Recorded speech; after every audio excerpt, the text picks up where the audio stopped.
Let's look at question 58 from the same ACT math test. Any question above 50, the authors of this test are going to think that most students are going to get wrong for any number of reasons, and they're probably correct. However, a basic understanding of exponents makes this a very doable problem, and it can be done very quickly. We're also going to use in this problem a technique called substitution in order to answer the problem. I need to substitute a value for x that makes this doable. Since 3 is not a perfect square of any other number other than itself, I'm going to let x be equal to 3. And I know that 3 to the first power equals 3. So that means I need 2a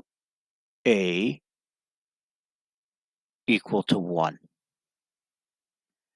That means that a is going to be equal to 1/2. So 3 to the 2 times 1/2 indeed becomes 3 to the first, which is 3. Now, if I raise 3 to the 6a power, and don't forget a is 1/2, I get 6 times 1/2. And 6 times 1/2 is 3, and 3 to the third